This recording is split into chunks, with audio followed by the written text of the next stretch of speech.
ಯುದ್ಧ ಮಾಡೋ ಪರಿ ಹೇಗೆ ಹೇಗೆ ಹೇಗೆ? ನಮ್ಮಮ್ಮ ಅದೇ ದಿವಸ ಆಟ ನೋಡ್ಲಿಕ್ಕೆ ಬಂದಿದ್ರು. ಅದು ಎಷ್ಟು ಮಾರ್ಮಿಕ ಸನ್ನಿವೇಶಗಳಿದ್ರೆ ಲೋಹಿತಾಶ್ವನ ಮೈ ಮೇಲೆ ಚಂದ್ರಮತಿ ಕಟ್ಟಿಗೆ ಹಾಕೋದು, ಆಮೇಲೆ ಬೆಂಕಿ ಕೊಡೋ ಸನ್ನಿವೇಶ.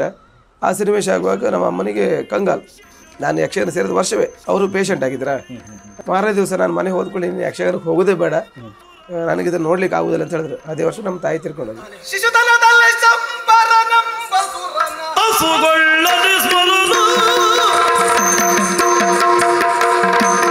ಲಯ ಅನ್ನುವಂಥದ್ದು ವಿಶ್ವಕರ್ಮರಿಗೆ ಮೊದಲೇ ಸಿದ್ಧಿ ಆಗುತ್ತೆ ಅಂತ ತುಂಬಾ ಜನ ಹೇಳ್ತಾರೆ. ತಮ್ಮಲ್ಲೂ ಕೂಡ ನೋಡ್ಬೋದು. ರಥದ ಗಾಲಿಗಳನ್ನು ನನ್ನೆರಡು ಮೊಂಡು ಕೈಗಳಿಗೆ ಸಿಕ್ಕಿಸಿಕೊಂಡು ಕುರು ಸೈನ್ಯವನ ಸವರಿಲ್ಲ, ನಾನು ಪಾರ್ಥ ಸುತನಲ್ಲ, ಅಭಿಮನ್ಯು ಕಾಳಗ ಈಗ ಪ್ರಾರಂಭ. ಒಂದು ತಾಯಿಯನ್ನು ಕಳೆದುಕೊಂಡ ಸಂದರ್ಭ ಅದು. ಆ ಸಂದರ್ಭಕ್ಕೆ ನನಗೆ ನೆನಪಾಗ್ತಿತ್ತು. ಅದು ರಮೇಶ್ ಮಂಡ್ಯರ್ ಇವ್ರಿಗೆ ಗೊತ್ತು, ನಾನು ತುಂಬ ಬಾಲ್ಯದಲ್ಲಿ ಕಷ್ಟಪಟ್ಟದ್ದು ಇದೆಲ್ಲ. ನನಗೆ ಅಳುವು ಸಹಜವಾಗಿ ದುಃಖ ಸನ್ನಿವೇಶ ಬರ್ತಾ ಇತ್ತು. ಅದನ್ನ ನೋಡ್ಕೊಂಡು ಅವ್ರು ಹೇಳ್ತಿದ್ರು, ಪುಣ್ಯಾತ್ಮ ನೀನು ಆ ರೀತಿ ಹಳ್ಳಿಗೆ ಹೋಗ್ಬೇಡ, ನನಗೆ ಸಹಿಸ್ಕೊಳ್ಳಿಕ್ಕೆ ಆಗೋದು ರಂಗಸ್ಥಳದಲ್ಲಿ ಅಂತ ಹೇಳ್ತಾ ಇದ್ರು.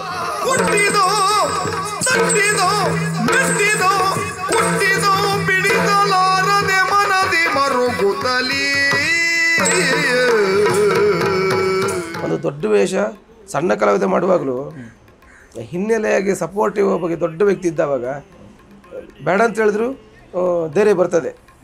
ನಾನು ಮಾಡಿಟ್ಟ ಆ ಚೌಕಟ್ಟಿನಲ್ಲಿ ಬಹು ಸುಂದರವಾಗಿ ಅಭಿಮನ್ಯುವಿನ ಪಾತ್ರವನ್ನು ನಿರ್ವಹಿಸುವ ಕಲಾವಿದರಲ್ಲಿ ಒಬ್ಬ ತೊಂಬಟ್ಟು ವಿಶ್ವನಾಥನವರಾಗಿದ್ದಾರೆ.